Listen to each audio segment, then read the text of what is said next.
Olá a todos, estamos aqui para mais uma lição deste curso de SprutCam em vídeo.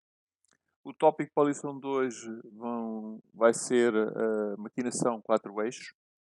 Temos visto até agora, como sabem, a maquinação de 3 eixos. E agora vamos introduzir um eixo adicional.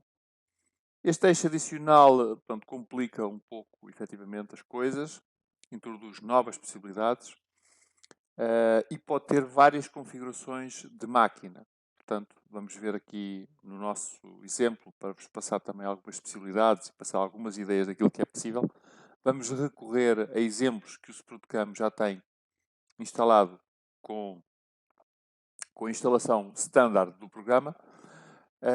Pelo menos vai-vos alertar para algumas possibilidades daquilo que é possível fazer dentro do software. Claro que existem outras configurações de máquinas e no fundo, o que é muito importante a nível de quer 4 eixos, quer 5 eixos, quer outras configurações de máquinas, e nós já ressalvamos isso algumas vezes e vamos continuar a fazê-lo nestes vídeos do curso, é muitíssimo importante ter uma cinemática corretamente definida para o equipamento que vocês têm.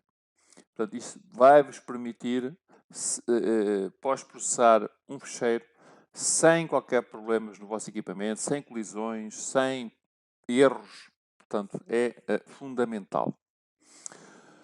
Portanto, vamos começar por abrir o primeiro fecheiro Milling 4 eixos. Existe aqui uma pasta 4D. E temos aqui um primeiro fecheiro. Eu vou aqui ativar a minha máquina, até para verem o aspecto dela.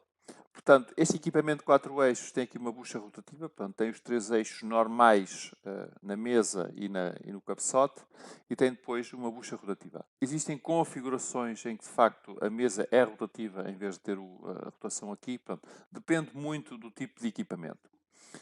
Portanto, aqui temos, no fundo, um contorno 2D simples. Portanto, esse contorno 2D, se viermos aqui acima do programa, e aqui a atribuição do trabalho, podemos ver que foi algo que foi importado externo, portanto, esta palavra, SprutCam.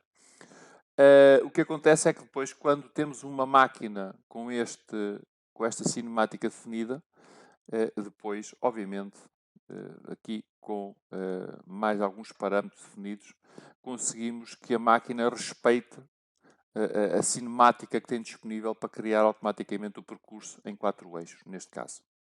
Portanto, o resultado final é algo bastante simples. Eu vou tentar reduzir um bocadinho a velocidade para vermos. Pronto, podem ver que, portanto, a cabeça está fixa levantando quando faz incremento de letra para letra, e é o controle deste quarto eixo que faz o posicionamento, para todos os efeitos, do sítio onde as letras são executadas. Portanto, mas no fundo, isto não deixa de ser um programa 2D. Portanto, essa é a parte interessante. Temos também uma outra situação com uma cinemática também similar. Temos aqui uma peça também, portanto, numa configuração idêntica. Portanto, temos aqui a nossa ferramenta e vou ativar também o nosso suporte. Portanto, e temos aqui uma maquinação que se chama Rotary Milling, que está uma maquinação que temos no acabamento. Há aqui várias possibilidades, portanto, Rotary Machining, por exemplo. Temos também aqui uma muito similar chamada Rotary Roughing. Portanto, há aqui várias possibilidades onde ela aparece, com conceitos diferentes, claro. Mas este Rotary Milling, se virem, portanto, tem aqui um movimento para trás e para a frente a fazer o acabamento de toda a peça. E podemos até simular aqui um pouco. Podemos aqui ver, ora, a velocidade está correta. Portanto, fazemos qualquer coisa como isto. Portanto, e esta bucha vai incrementar, vai rodar um determinado valor para que seja possível fazer este tipo de maquinação. Mas, tipicamente, neste tipo de cinemática de máquina, podem ver aqui assim quanto é que isto é incrementável, portanto, ok. E aqui o controle também que é feito do processo. Portanto, temos aqui a nível de estratégia, é aqui que é importante ver isto. Podemos ter aqui uma estratégia, o linear no fundo é o que difere um pouco aqui. O linear difere destas duas, portanto, quer o circular, quer o espiral são semelhantes. Portanto, aqui faz anéis circulares e aqui faz uma espiral até ao fim. Portanto, se eu fizer aqui espiral, se mandar então agora calcular, vai demorar um pouquinho mais, portanto, é um programa que ainda tem aqui alguns segundos de cálculo, mas é relativamente rápido, obviamente. Vai criar uma espiral, aqui pela forma da peça, mas vai ter um comportamento completamente diferente no nosso equipamento. Portanto, podem ver aqui que agora, em vez de fazer para a frente e para trás, faz aqui sob anéis circulares que tem uma forma de espiral até ao fim. Portanto, se eu procurar simular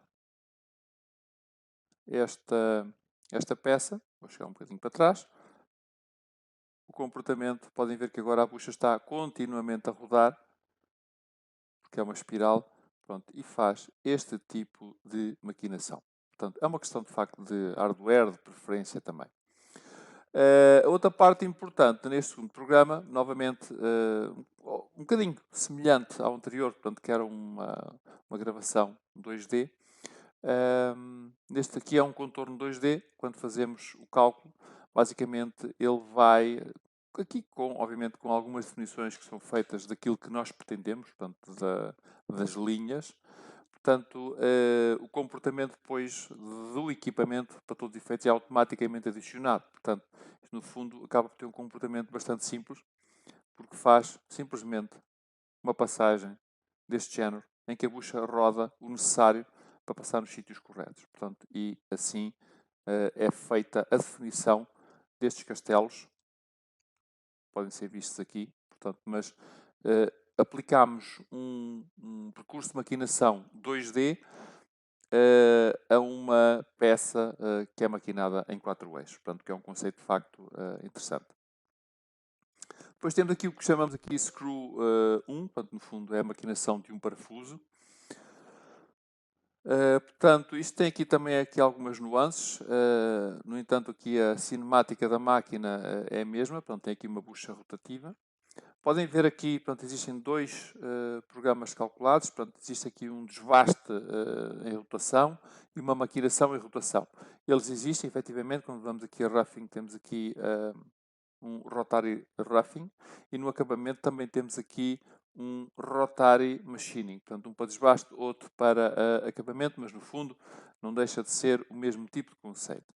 Portanto, se virmos aqui para já o desbaste, reduzindo mais uma vez aqui um bocadinho a velocidade, podemos ver que é feito um desbaste deste género, ok? Portanto, não tem, de facto, muita ciência.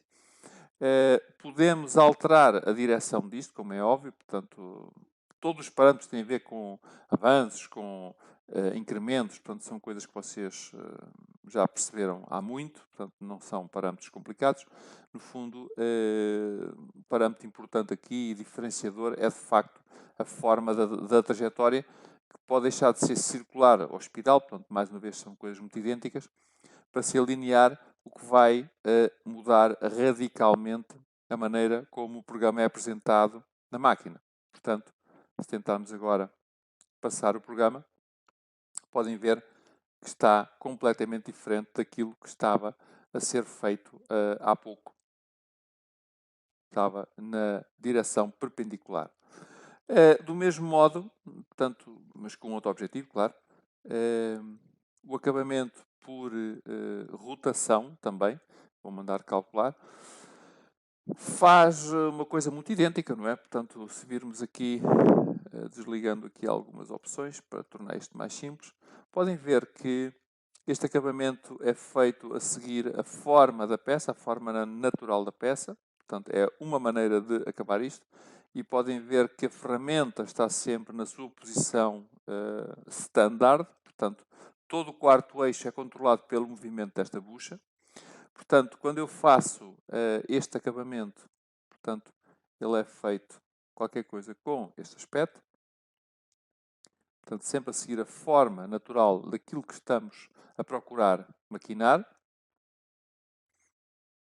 Aqui guardar um pouco mais para ele. E aqui está ele começar de facto, a entrar no material. Portanto, qualquer coisa com este aspecto.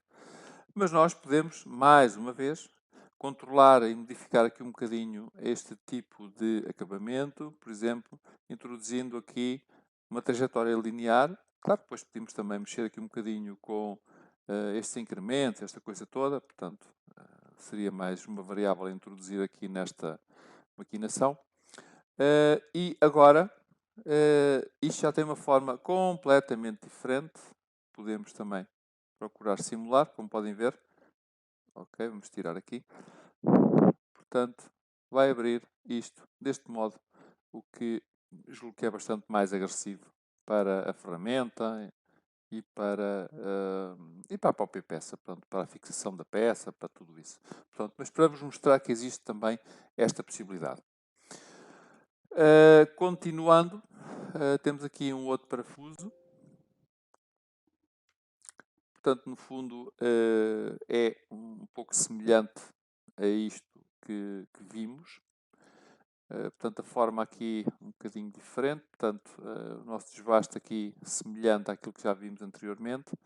O nosso acabamento aqui tem aqui mais ou menos o mesmo conceito. Portanto, aqui podemos alterar a forma como isto está a ser feito e mandar calcular. Portanto, irá dar uma coisa de algum modo semelhante. Portanto, o conceito é semelhante àquilo que tínhamos visto anteriormente. Portanto, vamos tentar aqui, ora, reduzir aqui um pouco a velocidade. Portanto, faz qualquer coisa deste género. Portanto, também com a rotação neste eixo aqui deste lado. Portanto, semelhante àquilo que vimos. Portanto, altera um pouco aqui a ideia que julgo eu que deve ser correta. Por último, temos aqui uma peça um pouco diferente. Esta peça, no fundo, é uma peça, eu diria, mais standard. Portanto, a cinemática de máquina é a mesma. Portanto, os 3 eixos na posição dita normal. Quarto eixo motorizado aqui por esta bucha rotativa. E o que temos aqui é uma peça que tem aqui uma parte semelhante àquilo que temos visto. Portanto, com este rasgo aqui em espiral. Portanto, que de facto requer aqui umas maquinações especiais. Mas tem depois aqui toda uma parte cúbica, portanto, que são maquinações standard, portanto, caixas aqui nas várias faces. E o que podemos ver nos programas que estão calculados são programas, eu diria, todos standard, portanto, temos aqui um desbaste por planos, aqui também um desbaste por planos, um desbaste por aqui pela face, outro desbaste por planos, uma maquinação por furação, aqui um contorno 2D também, simples. O único programa tipicamente 4 eixos é este Rotary Machining para fazer este tal rasgo especial. Mas aqui a parte interessante disto é que quando vemos aqui, vou retirar aqui a nossa peça, portanto é retirar também aqui a máquina para não estrovar. Quando vemos aqui o nosso bloco de material a maquinar, é esta coisa que está aqui, portanto com a definição. Quando mandamos calcular um desbaste, aqui no caso, um roughing plan, ou os outros, o que acontece é que com a cinemática da máquina bem definida, ele vai procurar maquinar nas faces todas, que assim que forem necessárias. Portanto, se virem aqui, qualquer coisa como isto, reduzindo aqui um bocadinho a velocidade, portanto, o cálculo é feito automático, não temos necessidade de estar a indicar quais são as fases, quais são as posições, portanto, o processo é bastante automático e assim bastante facilitado. Portanto, como podem ver, bastante simples. Quando vimos para o segundo, acontece um bocado a mesma coisa. Este desbaste por planos, portanto, é feito também tomando em consideração o mesmo princípio, portanto, nada de transcendente. A abertura destas caixas também acontece do mesmo género. Portanto, tudo isto é feito de forma automática. Portanto, vamos continuar aqui.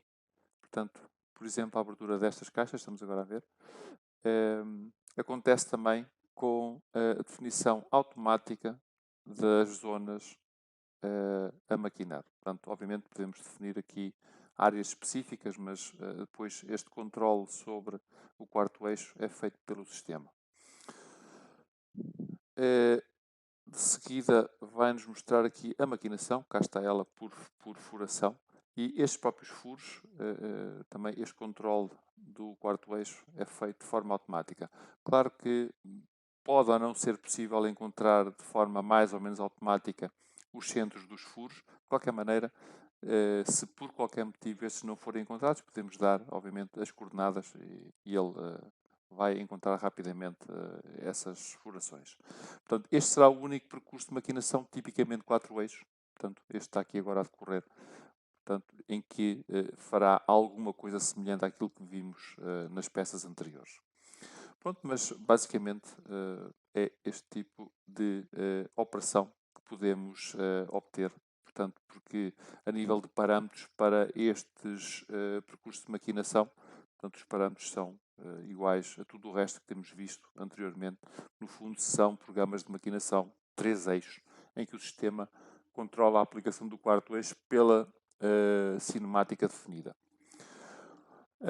Ok, portanto, eram estas informações que tinha para vos mostrar e para vos demonstrar um pouco como é que poderiam lidar com elas. Qualquer dúvida, qualquer situação que queiram ver esclarecida e que não tenha ficado bem explicada ou que não tenha sido mostrada neste vídeo, se nos contactarem pelos canais habituais, teremos todo o gosto em vos dar essa ajuda ou suporte que vos seja necessário.